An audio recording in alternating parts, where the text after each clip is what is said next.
करे शुरू। 5-7 मिनट देना मेरे को, मैं पुराना रिवाइज कराऊंगा और एक टॉपिक पिछली सा टॉपिक है वो पढ़ाऊंगा। और 7:15 जब तक बज जाएंगे और 7:15 बजे के बाद से और 8 बजे तक नॉन स्टॉप मैं ही बोलूँगा बस, ठीक है ना। और आप मेरे को बस सुनेंगे और बीच में डिस्टर्बेंस क्रिएट नहीं करेंगे। मैं पहले ही डिस्क्लेमर दे रहा हूँ आपको, जिसने भी बीच में डिस्टर्बेंस क्रिएट करने की कोशिश की ना, मैं उसे बाहर निकाल दूँगा, ठीक है। क्योंकि जो अगला टॉपिक है वो बहुत काफ़ी मतलब अच्छा समझने वाला टॉपिक है और इतनी जल्दी समझ में नहीं आएगा। और मैं आपके इंटरेस्ट के अकॉर्डिंग चलूँगा। अगर आप उसमें इंटरेस्ट लेके पढ़ोगे तो मैं उसकी डेप्थ तक जाऊँगा और आपको चीज़ें और भी बारीकी वाली जो चीज़ें हैं वो समझाऊँगा। आप मुझे लगेगा आप इंटरेस्ट नहीं लोगे तो मैं छोड़ के से आगे बढ़ जाऊँगा, ठीक है ना। वो आपके ऊपर डिपेंड करता है। फिलहाल 5-7 मिनट आप मेरे को कोऑपरेट करो। मुझे बताओ बजटरी डेफिसिट कितने टाइप के होते हो? 3 टाइप के होते हैं। यानी कि जो घाटा आया है उसको मैं कैसे बता सकता हूँ 3 टाइप से? फिस्कल डेफिसिट और प्राइमरी डेफिसिट। और मज़े की बात यह है कि जो प्राइमरी डेफिसिट है वो जब भी समझ में आएगा आपको जब फिस्कल डेफिसिट समझ में आएगा, ठीक है ना। क्योंकि उसमें ज़्यादा कुछ है नहीं है बताने के लिए, बस सारा जो समझने का है वो फिस्कल डेफिसिट में 2-3 क्लास लगेगी फिस्कल डेफिसिट में, ठीक है। अच्छा, रेवेन्यू डेफिसिट क्या होता है बच्चों? हाँ, नहीं इंट्राफर तो छोड़ो, ये बताओ कि होता क्या है वो? हाँ, कौन से एक्सपेंडिचर का ज़्यादा हो जाना? रेवेन्यू एक्सपेंडिचर का रेवेन्यू रिसीट से ज़्यादा हो जाना। और जितना ज़्यादा हुआ उसी को बोलते हैं रेवेन्यू। और इसको हम यानी कैसे बोल सकते हैं? Revenue deficit is equal to revenue expenditure minus revenue receipt. तो वो जो गैप है वही तो निकल के आ जाएगा और वही क्या है? रेवेन्यू नेचर का घाटा है। अच्छा, ये सिग्निफाई करता है कि गवर्नमेंट अपने नॉर्मल रूटीन के खर्चे भी पूरे नहीं कर पा रही है। वो क्या नहीं कर पा रही है? गवर्नमेंट अपने नॉर्मल रूटीन के खर्चे क्या नहीं कर पा रही है? उसके इम्प्लीकेशन ये तो देखना आपने, न्यूमेरिकल तो सोल्व हो ही जाएंगे ना। मतलब हो ही जाएंगे कि अखर ही लिए तुमने तो इसे तो क्या रिवीजन में आप ऐसे रिवीजन कराओ, रिकवरी ऑफ लोन ये लिखा है इतना। इधर देखो इम्प्लीकेशंस ऑफ रेवेन्यू डेफिसिट। पहला इम्प्लीकेशन वही है जो मैंने अभी बोला कि ये शो करता है कि गवर्नमेंट अपने नॉर्मल रूटीन के खर्चे भी इकोनॉमी को रन करने के लिए पूरे नहीं कर पा रही है। दूसरा इसका मतलब है कि गवर्नमेंट डिसेव कर रही है। क्या कर रही है?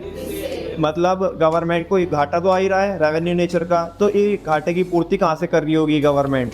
बाकी दूसरे सेक्टर से जो पैसा बन रहा है ना, जो प्रॉफिट कमा रहे हैं वो, ये जो सेविंग है उसे यूज़ कर रहे हैं। क्या कर रहे हैं? यूज़ कर रहे हैं, तो नुकसान कर रहे हो उल्टा, ठीक है ना। मतलब वो भी जो सेक्टर क्या कमा के दे रहे हैं गवर्नमेंट को, प्रॉफिट कमा के दे रहे हैं, वो भी बोलेंगे भाई यार हम तो दूसरों की ज़िंदगी को बनाने के लिए ही बस बने हुए हैं, ठीक है ना। तुम क्या करते रहना? घाटा करते रहना और हमारे जो डिपार्टमेंट है, हमारे डिपार्टमेंट से जो प्रॉफिट आएगा उसी को तुम यूज़ करते रहना, ठीक है ना। हमारे मतलब कभी ऐसा खुशी मत देना मैं कि तुम्हारा प्रॉफिट आया तो वो प्रॉफिट रिजर्व्स में चला जाएगा। उस प्रॉफिट को तुम यूज़ कर लोगे दूसरे की क्या करने के लिए? कमी को ढकने के लिए। मतलब आरडी की कमी को ढकने के लिए तुम हमारा प्रॉफिट क्या करोगे?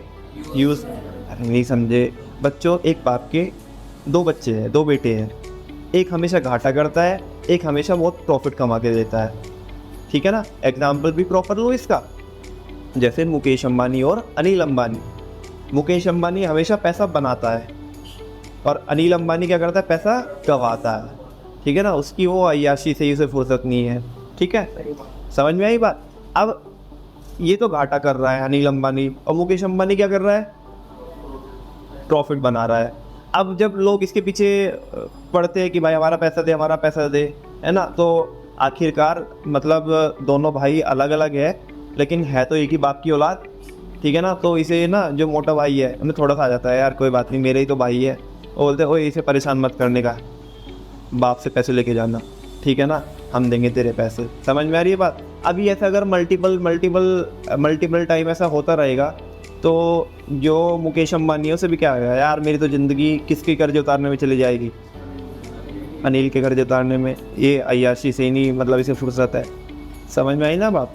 तो वैसा तो ये वही वाला पॉइंट है, कनेक्ट करना गवर्नमेंट से। नहीं समझ में आया तो जान दो मैंने कुछ नहीं बोला, भूल जाओ। आगे ये बोल रहा है कि इसका मतलब ये भी गवर्नमेंट क्या कर रही है? डिसेविंग कर रही है। सॉरी ये तो बोल ही दिया ना मैंने कि गवर्नमेंट इस घाटे की पूर्ति कर रही है किससे? कैपिटल रिसीट से। अगर चलो वो तुम बोल रहे हो जब भैया डिसेविंग हो रही थी तो फिर इसकी जरूरत क्या पड़ी, क्या पता हमारे पास सेविंग ही ना हो दूसरे सेक्टर में, तो फिर तो क्या करना पड़ेगा, बोरोइंग करनी पड़ेगी। वो भी नहीं, कोई लोन भी नहीं दे रहा, तो अपने पास जो असेट्स थी वो बेचनी पड़ेगी। तो ये हो गया। इससे मार्केट में क्या आती है, इन्फ्लेशन आती है। क्या आती है, आपको पता ही है इन्फ्लेशन कैसे आती है, क्योंकि सरकार ज़रूरतों पे खर्च कर रही है, लोग अपने पैसे को जो बचा हुआ पैसा है उसको चाहतों पे खर्च करेंगे, और मार्केट में इससे डिमांड होएगी, तो डिमांड पुल इन्फ्लेशन पे। ये आपको बहुत अच्छे से पता है सारे बच्चों को। क्यों मलिक साहब? आगे इससे फ्यूचर बर्डन बढ़ता है। क्या बढ़ता है कि हमें आने वाले टाइम में जो लोन लिया है वो तो लोन चुकाना ही पड़ेगा, साथ में उसका इंटरेस्ट भी चुकाना पड़ेगा। क्या चुकाना पड़ेगा?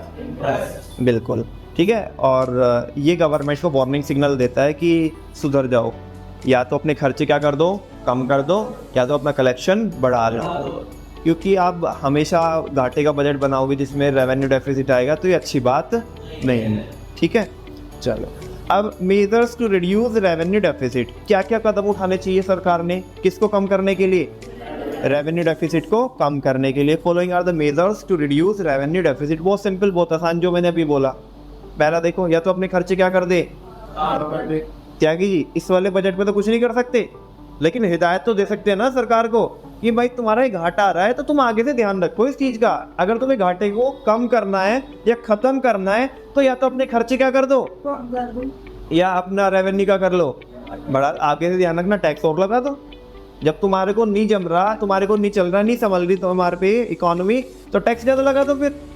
फिर लोग अपने आप देखेंगे तुम, ये तुम्हारा क्या करना है क्या नहीं करना है, और कोई दूसरा ऑप्शन है हमारे पास या नहीं है। भाई तुम तो अच्छे से रन नहीं कर पा रहे हो, तो तुम टैक्स लगा दो, बजट बना दो, कोई बात नहीं, हम देख लेंगे 24 में देखना कि अगले साल कि हमारे पास कोई ऑप्शन दूसरा ऑल्टरनेट है नहीं है, तो वैसा।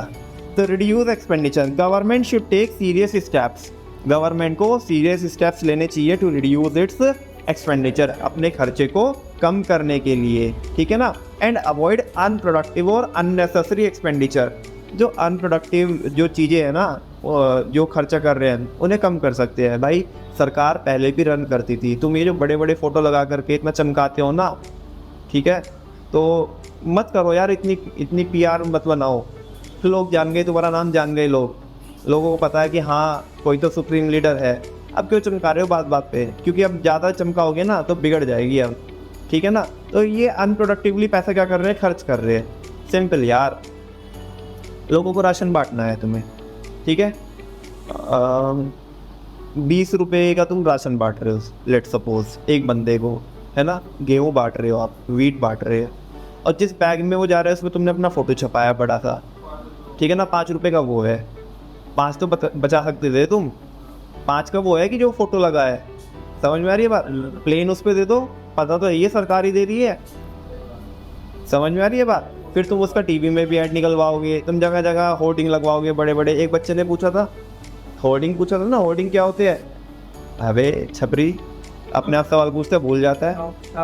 क्यों, मैंने बताया था जो रोड साइड पे लगे हुए होते हैं, जो हाईवे के साइड में, चिट चैट पे नहीं बताया तेरे को, टेलीग्राम पे तो पूछा था तू, नहीं था या कोई और था, किसी के अंदर तेरी आत्मा घुस गई थी, घुस भी सके, कुछ नहीं बता सकते। हाँ जी, तो जो रोड साइड बड़े बड़े जो पोस्टर्स लगते हैं ना, उन्हें होर्डिंग्स बोलते हैं। अरे जाना ना, अभी यहाँ पे जाना, भारतीय जनता पार्टी आपका स्वागत करती है, ये करती है, फलाना करती है, ढिमकाना करती है, तो वैसा, ठीक है। पैसा तो खर्च हो ही जाता है, तभी तो अनप्रोडक्टिव बोल रहे थे यहाँ पे।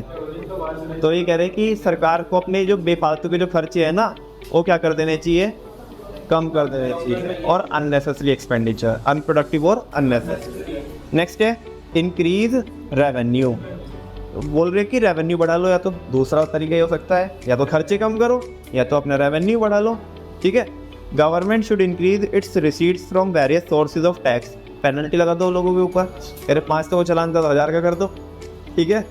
एंड बोल रहे tax and non tax revenue, tax के भी आप कलेक्शन आपके बढ़ा सकते हो। जिन चीज़ों को GST में कवर नहीं किया था उनको GST में कवर कर लो। इनकम टैक्स 30% ले रहे थे, 50% लेना चालू कर दो।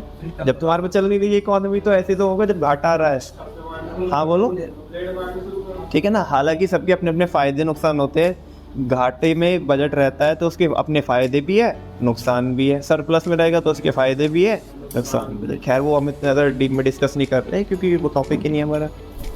चलो जी, अगर सारे बच्चे रेडी हो तो आगे चल सकते हैं हम। अगला टॉपिक में स्टार्ट करा सकता हूँ क्या? नाम तो सुना होगा, फिस्कल डेफिसिट।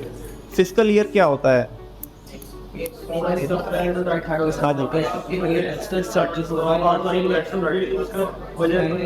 पूरे साल को क्या बोलते हैं?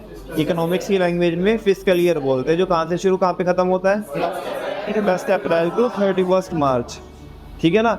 और जैसे ये फिस्कल डेफिसिट लिखा हुआ है तो इसका मतलब यही तो होगा, फिस्कल ईयर पूरा साल होता है। तो फिस्कल डेफिसिट क्या होगा? पूरे साल में जो टोटल घाटा आया, टोटल घाटा, वो क्या है? Fiscal deficit. अच्छा, तुम यही बोल रहे थे इतनी देर से कि बहुत भारी टॉपिक है, हमें समझ में नहीं आएगा और मैं नॉन स्टॉप बोलूँगा, तुम चुप रहना। आगे सुनते तो जाओ। सुनो, पूरे साल में बच्चों जो टोटल घाटा आया, या आया से मतलब है मेरा जो आएगा, ठीक है ना, फ्यूचर के लिए, क्योंकि बजट बना रहे हैं तो उसको बोलते हैं फिस्कल डेफिसिट। ये तो बिल्कुल सिंपल शब्दों में हुआ। मतलब अभी मैंने शुरुआत भी इसी लाइन से की और जब मैं कंक्लूड करूंगा तो मैं यही बोलूंगा कि पूरे साल में जितना घाटा सरकार को आएगा उसे बोलते हैं फिस्कल डेफिसिट। लेकिन जितना सुनने में आपको ये आसान लग रहा है उतना ही इसमें गहराई है ना। अब वो आपके ऊपर डिपेंड करता है कि आप इस गहराई में गोते लगाना चाहते हो अंदर अंदर जा करके, या ऊपर ऊपर से ऐसे करके आ गए, ठीक है ना। अब जल्दी से बताओ कैसे चाहते हो? पूरा डीप डाइव में जाए अंदर, है ना, जाके पूरा घुस के इसकी बैंड बजाए, या ऊपर ऊपर से करके निकल ले?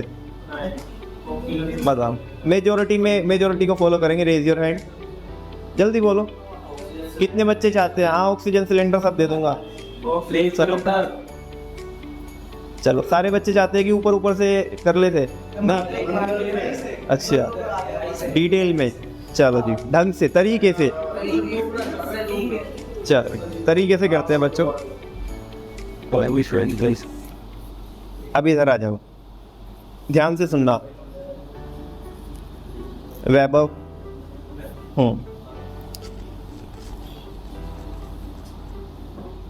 रेवेन्यू रिसीट्स, ठीक है, ये है 100 रुपए की। फिर है बच्चों कैपिटल रिसीट्स, ठीक है, ये है लेट्स सपोज 500 रुपए की। फिर आपके रेवेन्यू एक्सपेंडिचर,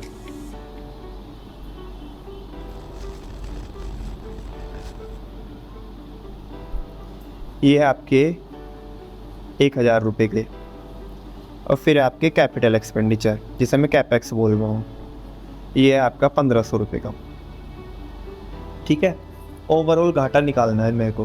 क्या निकालना है बच्चों? ओवरऑल घाटा निकालना है, ठीक है। आप मेरे को निकाल के दे सकते हो ओवरऑल घाटा। बड़ा सिंपल, बड़ा आसान है। हाँ जी, वेरी गुड। बच्चे कुछ बोल रहे हैं।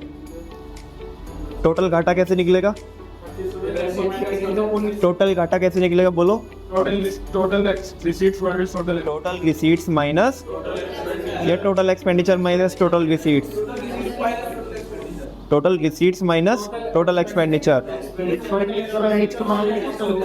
Total expenditure minus R D is equal to क्या था? R E minus R R. मैंने सवाल भी पूछा था आपसे कि खर्चों में से रिसीट्स घटाओगे या रिसीट्स में खर्चे घटाओगे?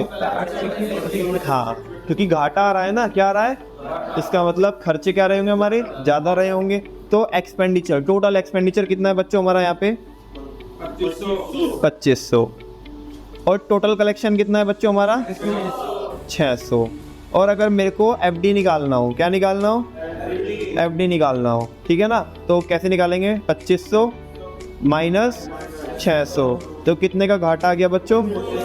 1900 का घाटा आ गया। एक बात बताओ, सरकार को आने वाले साल में पूरा कितना घाटा आएगा? 1900। मैं टाइम दूंगा आपको, अभी मत लिखो, मैं टाइम दूंगा ये नोटिंग करने के लिए, पहले समझ लो थोड़ा सा। यहाँ पे आने वाले साल में त्यागी जी सरकार को कितना घाटा आएगा? 1900 का घाटा आएगा, ठीक है। अच्छा, जब घाटा आएगा तो नॉर्मली सरकार ये जो पैसा खर्च तो करने वाली है। सरकार ने प्लान बनाया कि हम 2500 रुपये क्या करने वाले हैं? खर्च करने वाले हैं। लेकिन सरकार ने एस्टिमेशन लगाया अपना कि कलेक्शन कितना ही होगा, और जब कमिटमेंट किए 2500 के खर्च करने के, तो करना तो पड़ेगा मोर और लेस। वो तो है, एक्चुअल कितना होगा वो तो बाद में पता पड़ेगा। लेकिन ऐसा तो नहीं है कि तुम्हारे पास कलेक्शन 600 का ही होगा और तुमने कमिटमेंट कर दिया 2500 के और फिर अब भूल जाओगे। वो बात अलग है, प्रैक्टिकली सरकार भूल जाती है कि हमने क्या वादे करे थे, ठीक है ना, क्या हमारे कमिटमेंट थे, वो तो बात अलग है। लेकिन करना तो पड़ेगा ना, लोग पूछेंगे ना सवाल जवाब। जैसे आजकल आपने देखा होगा कि अभी कोई तो एक रिपोर्टर ने कोई तो एक मिनिस्टर से, ठीक है ना, आपने आई थिंक नाम सुना होगा, मीनाक्षी लेखी से कोई तो सवाल पूछा और वो मिनिस्टर दौड़ लगा के भाग रही है। मतलब जो रेसलर्स है उनके रिगार्डिंग कोई सवाल पूछा तो वो सवाल से बच के भाग पड़ी, ठीक है ना। तो अब जो मिनिस्टर्स है अगर अपनी कॉन्स्टिट्यूएंसी में जाएंगे, कॉन्स्टिट्यूएंसी समझते हो? हाँ बोलो। अपने एरिया में, ठीक है ना, जहाँ से उन्होंने इलेक्शन लड़ा है, तो लोग सवाल पूछेंगे ना उनसे, हाँ जी भाई साहब 2500 रुपये का बजट बनाया था और उसमें ये रोड भी शामिल थी, देखियो एक बार आके इसमें गड्ढे कितने हो रहे। लोग सवाल पूछेंगे नहीं पूछेंगे आपसे? तो ये पैसा तो चाहिएगा, ये पैसा तो बच्चों चाहिएगा। फर्ज करो कि सरकार ये जो घाटा आया है इसकी पूर्ति लोन लेके करेगी। क्या लेके करेगी?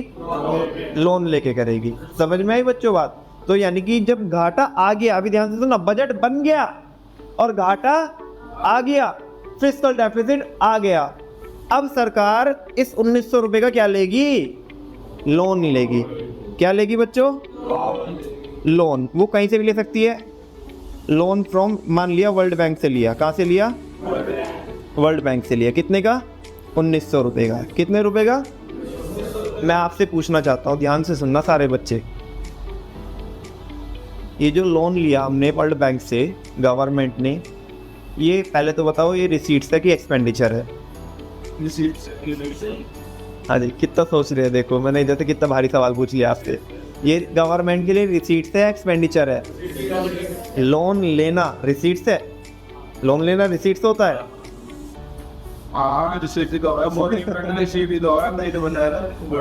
लोन लेना रिसीट्स ही होता है बच्चों, लोन लेना रिसीट्स ही होता है। अगर मैं दूसरा सवाल आपसे पूछूं, कौन से रिसीट्स है? रेवेन्यू रिसीट्स है, कैपिटल रिसीट्स है? ये कैपिटल रिसीट्स है, क्योंकि इससे गवर्नमेंट की लायबिलिटी बढ़ रही है। क्या बढ़ रही है? नमन भैया आप ही ने तो अभी बताया था कि अगर मेरे को फिस्कल डेफिसिट निकालना है तो टोटल एक्सपेंडिचर में से टोटल रिसीट्स घटा दो तो मेरा एफडी आ जाएगा, ठीक है ना। और आपने किया भी है अभी। लेकिन ये तो क्या, ये जो हमने अभी लोन लिया है ये भी तो क्या है? कैपिटल रिसीट्स है। और कैपिटल रिसीट्स किसका पार्ट बनेगी? टोटल रिसीट्स का। तो इसे तो इंक्लूड किया नहीं आपने। अरे बच्चों, अगर मैं इसे भी इंक्लूड कर दूंगा तो जिंदगी में कभी घाटा आने वाला है क्या? कभी भी जिंदगी में घाटा नहीं आएगा। मैं केवल उन चीजों को इंक्लूड करता हूं जो घाटा आने से पहले मेरे को मिली है। घाटा आने की वजह से जो मैंने कैपिटल रिसीट्स लिए उसको तो मैं इंक्लूड नहीं करूंगा ना। अगर मैं कैपिटल रिसीट्स बोल करके, मैं बिल्कुल बच्चों आपकी बात से सहमत हूं कि ये कैपिटल रिसीट्स है, लेकिन ये कैपिटल रिसीट्स नॉर्मल रूटीन में हमें मिली है या किसी चीज का आउटकम आने के बाद हमने ली है इसे? ये लोन लेना किसी के ऊपर डिपेंड करता है या नहीं करता है? ये लोन डिपेंड करता है कि घाटा आया है या नहीं। मैं आपसे पूछना चाहता हूं, अगर ये घाटा नहीं आता, 2500 का ही मेरा कलेक्शन होता और 2500 ही मैंने खर्च किए होते, तो घाटा कितना आता? मैं आपसे पूछना चाहता हूँ, ये 1900 रुपए का लोन लेना पड़ता कि नहीं पड़ता? बिल्कुल भी नहीं पड़ता। से यस और नो? ठीक है ना। तो घाटे को निकालने के लिए, कौन से घाटे को निकालने के लिए? फिस्कल डेफिसिट को निकालने के लिए मैं आपको समझाना चाहता हूँ पहला बुलेट जो लिखा हुआ है, और वो पहला बुलेट में लिखा है कि fiscal deficit refers to the excess of total expenditure over total receipts excluding borrowing. किसको छोड़कर? अब समझ में आया बोरिंग को क्यों छोड़ा? बोलो, समझ में आया कि बोरोइंग्स को क्यों छोड़ा? अगर मैं इस बोरोइंग्स को ले लूंगा हमेशा, तो आप मुझे बताओ घाटा आएगा कभी? हमेशा घाटा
भैया पहले क्यों नहीं लिखा था आपने ऐसा?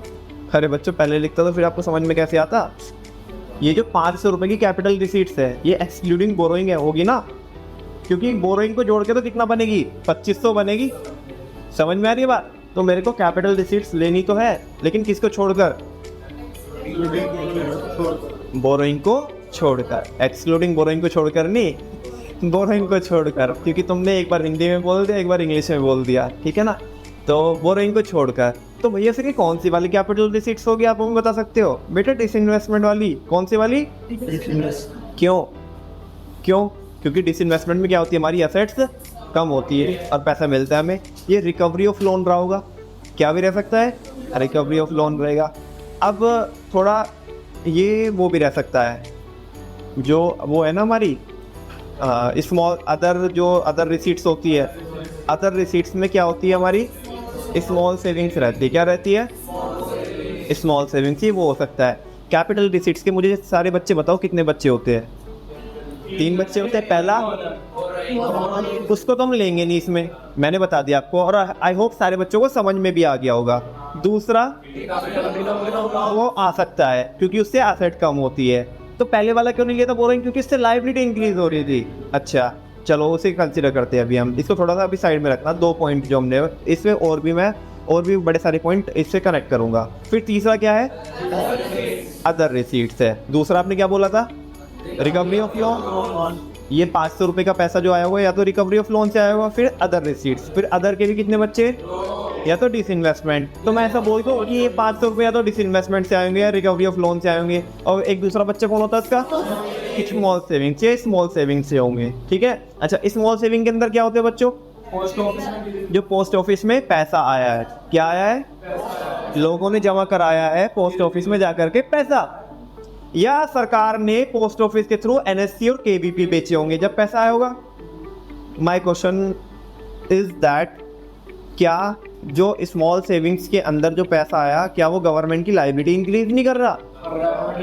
और जब मैंने एक्सक्लूडिंग बोरोइंग बोला यहाँ पे, तो अभी थोड़ी देर पहले आपसे मैंने हाँ भरवाई कि आपने बोला कि स्मॉल सेविंग का पैसा भी क्या पता इसमें हो, क्या पता, क्या आपने बोला ये कि हाँ इसमें या तो रिकवरी ऑफ लोन का पैसा होगा इन 500 में। सारे बच्चे समझना मैं क्या बोल रहा हूँ, यही कैच है इसमें, असली पॉइंट यही है। ये आपको बुक में नहीं मिलेगा, किसी भी बुक में नहीं मिलेगा आपको, लेकिन जो मैं रियलाइज़ करा रहा हूँ वो सुनना भी, वो है क्या, बहुत कम बच्चों को नॉलेज होती है इस चीज़ की। तो मैंने बोला कि इसमें कैपिटल रिसीट्स में बोरोइंग नहीं लेने का। क्या नहीं लेने का? आपने बोला ठीक है भैया, जो उसके 3 बच्चे थे, 3 बच्चे में से पहले वाले को तो हमने साइड में कर दिया, जो है ही बोरोइंग। दूसरे को मान लिया हमने रिकवरी ऑफ लोन। तीसरा फिर बच्चा क्या है? अदर है। अदर बच्चे का जो पहले वाला है डिसइन्वेस्टमेंट, वो मान लिया हमने, क्योंकि उससे तो एसेट क्या होती है? कम होती है। और फिर अभी तुमने बोला था कि स्मॉल सेविंग का भी हो सकता है पैसा, लेकिन आप मुझे बताओ स्मॉल सेविंग तो बोरोइंग होती है गवर्नमेंट के लिए, और इसमें तो बोला एक्सक्लूडिंग बोरोइंग। तो तुम कैसे कह सकते हो कि स्मॉल सेविंग जो है वो यहाँ पे इसका पार्ट होगा कैपिटल रिसीट्स का? बताओ आपके अकॉर्डिंग होना चाहिए नहीं होना चाहिए? होना चाहिए, होना चाहिए। सोच लो बेटा, बोरोइंग है वो गवर्नमेंट के लिए, तो बोरोइंग ही क्रिएट कर रही है, मतलब लोन क्रिएट कर रही है ना गवर्नमेंट के ऊपर, लायबिलिटीज क्रिएट कर रही है ना स्मॉल सेविंग्स, क्योंकि लोग जाके पैसा जमा कराएंगे किसमें? पोस्ट ऑफिस में। अब पोस्ट ऑफिस में जमा कराएंगे तो गवर्नमेंट को पैसा वापस करना पड़ेगा ना उनका, या अगर उन्होंने एनएससी और केवीपी बेचे होंगे तो उन्हें वो क्या करना पड़ेगा? पैसा वापस करना पड़ेगा ना। तो गवर्नमेंट की लायबिलिटी है, और लायबिलिटी को तो हमने क्या किया यहाँ पे? एक्सक्लूड किया है। तो जल्दी से बताओ आना चाहिए कि नहीं आना चाहिए? अरे फिर बोल रहे हो, जवान लड़ा रहे यार तुम मेरे से। आना चाहिए, आना चाहिए। कितने बच्चे बोल रहे हैं नहीं आना चाहिए? देखो मुझे नहीं पता कि क्या है सही क्या गलत है, मैं तो बाद में बताऊंगा, अभी तो रेंज नहीं आ रही मेरी कोई। अदिति आना चाहिए कि नहीं आना चाहिए? आना चाहिए। अरे कैसे आना चाहिए यार? लोन को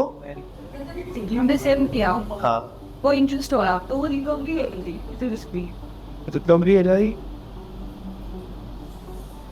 कोई बता सकता है कि क्यों इंक्लूड करेंगे? पहले तो बताओ कि इंक्लूड करने वाले जो बच्चे हैं जो ऐसा बोल रहे हैं इंक्लूड करेंगे, वो कितने हैं? रेज योर हैंड, मेरे को पता तो पड़ जाए, मैं देख चलूँ कितने यहाँ पे ज्ञान के देवी और देवता है। 1 2 3, मुझे नहीं पता ये, मैं कुछ नहीं कह बच्चे। और इधर ऐसे कर ले 1 और बाकी सब बीच में है नहीं और बीच के भी है।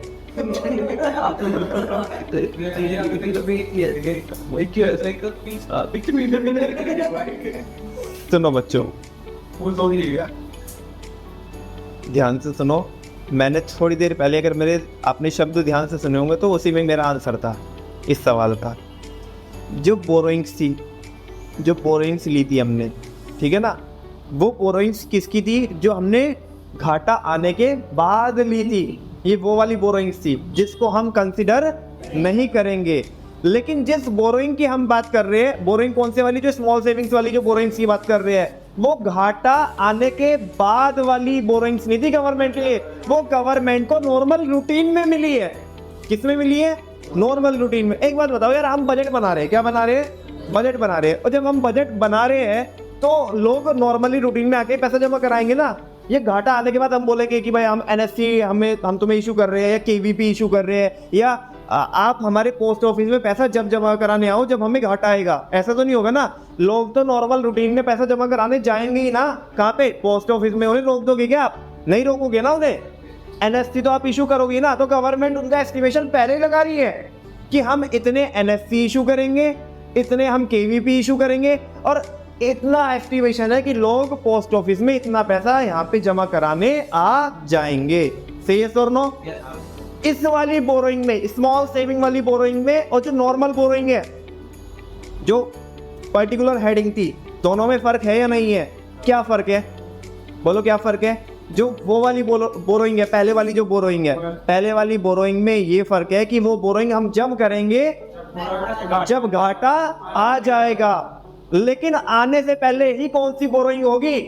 स्मॉल सेविंग्स वाली। क्योंकि वो हम नहीं कह के बोल रहे हैं ना, सरकार खुद से हो के नहीं बोल रही है कि तुम आओ पोस्ट ऑफिस में पैसा जमा कराओ। लोग कराएंगे ही। तुमने पोस्ट ऑफिस खोले हैं तो लोग पैसा आकर के जमा कराएंगे। सरकार उसका आज ही एस्टिमेशन लगा रही है कि इतना पैसा लोग पोस्ट ऑफिस में जमा करा देंगे, इतने कि हम आने वाले टाइम में एनएससी और केवीपी इशू करने वाले हैं। लेकिन कितने का लोन लेंगे वो तो किसके ऊपर डिपेंड करता है कि बजट में घाटा आएगा या नहीं आएगा। दैट्स वाई एक ही बोरोइंग एक्सक्लूड कर रहे हैं। वो कौन से वाली बोरोइंग है? घाटा आने के बाद वाली बोरोइंग, जो हमें लेनी पड़ेगी, जिसे हम लेना चाहते नहीं है लेकिन ना चाहते हुए भी हमें उसे लेना पड़ेगा, वो लोन लेना पड़ेगा। लेकिन इस वाले लोन को जो केवीपी इशू करके, एलएससी इशू करके जो लोग पोस्ट ऑफिस में पैसा जमा करा रहे हैं, इस वाले लोन को लेने के लिए हमने लोगों को खुद से हो के नहीं बोला। ये घाटा आने के बाद नहीं बोला हमने। वो तो लोग नॉर्मल रूटीन में जमा कराने आएंगे ही। अब बात समझ में आई कि दोनों ही बोरोइंग है। एक को लेते हैं, मतलब एक को तो इंक्लूड करेंगे और एक को एक्सक्लूड करेंगे। एक्सक्लूड कौन से वाली को करेंगे? जो लोन हम लेना पड़ रहा है हमें लोन, वो भी घाटा आने के बाद, उसे तो एक्सक्लूड कर रहे हैं, है ना। जो प्रॉपर उसी पर्पस के लिए लिए है। और जो स्मॉल सेविंग्स वाली है उसे तो इंक्लूड कर लेंगे। ऑल्दो वो क्या है, गवर्नमेंट के लिए लायबिलिटी क्रिएट कर रही है, लेकिन फिर भी उसे लेंगे, उस पैसे को लेंगे। समझ में आ रही है बात? हाँ तो बोल दो। ये था टॉपिक। समझ में आया कि नहीं आया? पढ़ाना चालू करूँ जो टेक्स्ट लिखा हुआ है? एक बार मैं नहीं पढ़ा रहा हूँ, एक बार आप अपने मन से पढ़ के देखना इसे, क्या क्या लिखा हुआ है, देखते आपको समझ में आता कि नहीं आता है। और अगर आपने ये समझा ना जो मैंने बोला, अगर आपको समझा, बाउंसर नहीं गया, तो समझ जाना कि तुम्हारे माइंड की पावर बहुत नेक्स्ट लेवल वाली है। क्योंकि ये जो चीज़ें मैं समझाता हूँ ना, ये हर एक बच्चे को समझ में आती नहीं है। बाउंसर जाता सर के ऊपर से। आपको सबको समझ में आया क्या? किसको नहीं समझ में आया तो मैं एक बार और ट्राई करूँ दूसरे तरीके से। Raise your hand. नो तो पढ़ो।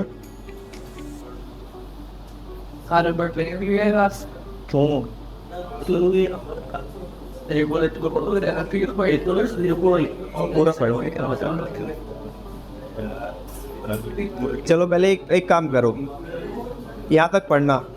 जिन शब्दों का मुंह लाल हो रहा है ना, केवल इतना पढ़ना, उसके नीचे समझ में नहीं आएगा।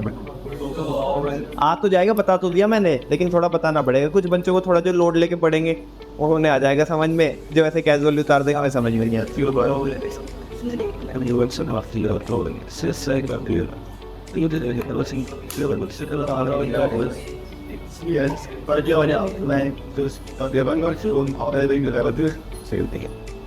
आया क्या समझ में?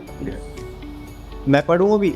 क्योंकि कुछ बच्चे मेरे पास देख रहे हैं कि भाई बता दे यार, इन्हें तो आ गए समझ में, हमें हमारा ख्याल कौन रखेगा। हाँ क्यों जान साहब, बात है नहीं है भैया, बता दो यार कैसी बात कर रहे हो आप। Fiscal deficit refers to the excess of total expenditure. Fiscal deficit क्या होता है, किसका ज़्यादा हो जाना, टोटल एक्सपेंडिचर का ज़्यादा हो जाना टोटल रिसीट से, लेकिन किसे छोड़कर,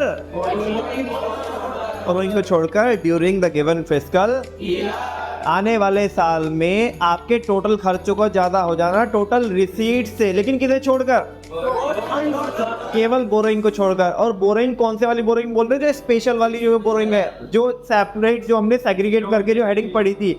ऑल्दो स्मॉल सेविंग भी क्या होती है, गवर्नमेंट के लिए बोरोइंग होती है, लेकिन उसको हमने इसलिए उसमें काउंट कर लिया टोटल रिसीट्स में, क्योंकि वो नॉर्मल रूटीन में मिली है गवर्नमेंट को। ये नॉर्मल रूटीन में गवर्नमेंट नहीं लेती है वाली बोरोइंग।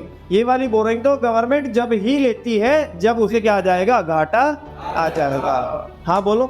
अच्छा एक बात तो बताओ, एक और मजे की बात बताओ बच्चों, अगर हमें कुछ ना दिया हो, अगर हमें कुछ ना दिया हो, केवल बोरोइंग्स दी हो, क्या दी हो, तो क्या मैं बोल सकता हूँ कि F D is equal to borrowings, F D is equal to borrowings. मेरे को कुछ ना दिया हो और मेरे को एफ डी पूछा हो, बोरोइंग्स दी हो, तो क्या मैं बोल सकता हूँ F D is equal to borrowings, क्योंकि फिस्कल डेफिसिट क्या है, 1900 का है, 1900 की तो मैंने क्या लिया, तो अगर उसने मेरे को बोरोइंग दे दी तो इसका मतलब घाटा ही कितने का है, सिंपल कि F D is equal to borrowing. अगर कुछ और चीजें ना दी हो या डेटा इनकम्प्लीट हो, अगर न्यूमेरिकल डेटा में प्रॉपर डेटा नहीं दे रखा है, सारी आइटम्स नहीं दे रखी, तुम बोलो यार मैं कैसे निकालूंगा इसमें एफडी, कैसे निकालूंगा, ध्यान से देखना, उसमें बोरोइंग्स दे रखी होगी, क्या दे रखी होगी।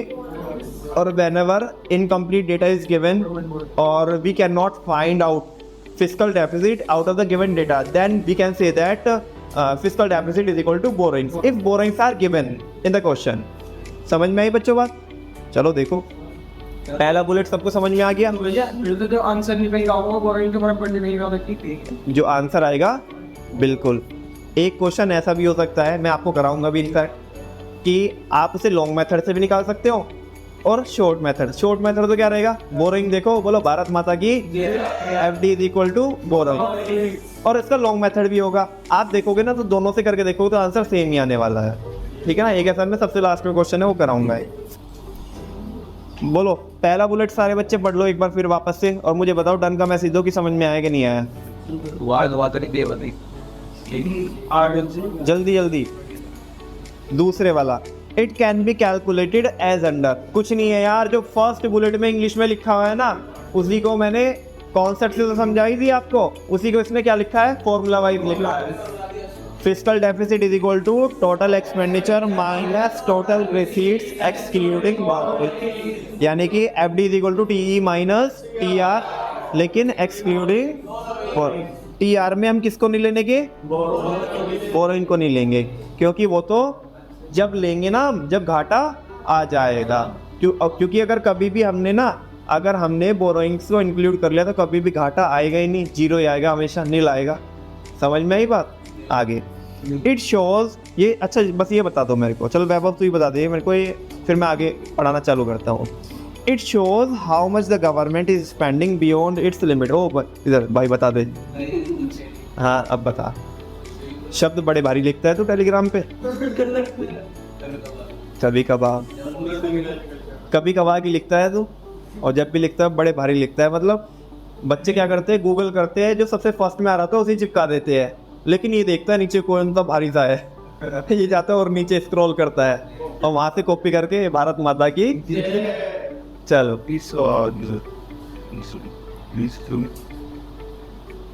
उस लैंग्वेज के सामने तो कुछ भी नहीं है, मतलब 5% भी नहीं है जो तू लिखता है। मेरे को यार ये चीज़ समझ में नहीं आती कि या तो जब टेलीग्राम में बच्चे लिख रहे होते हैं तो बहुत भारी लिख रहे होते हैं, या उन्हें सोशल मीडिया पे कैप्शन लिखना हो तो बड़ा भारी लिखते हैं। कई बार तो मैं खुद ही सोचता रहता हूँ कि यार इसने इतना भारी कैप्शन लिखा है, खुद भी समझ में आया इसका मतलब क्या है, बड़ा भारी कैप्शन लिखते हैं। तो क्या होता है फिर, क्या खत्म होता है। सही से ध्यान से पढ़ के बता क्या लिखा पाओ। जैसे मैं आओ बनाना है मैं like a little more good with Haka and I got power thing so I didn't work on the dig in the steam and it's like about भैया हमें ऐसे अंदर से धक धक हो रहा है कि हमारे नंबर ना जाए कहीं। अरे भैया कैसी बात कर रहे हो, एक बार पूछ के तो देखो हमसे, हम बताएंगे क्या होता है। अरे सारों को खेल में लगा रहा है, ये तो बता नहीं रहा। चल आयुष तू बता। मुझे खुद नहीं पता।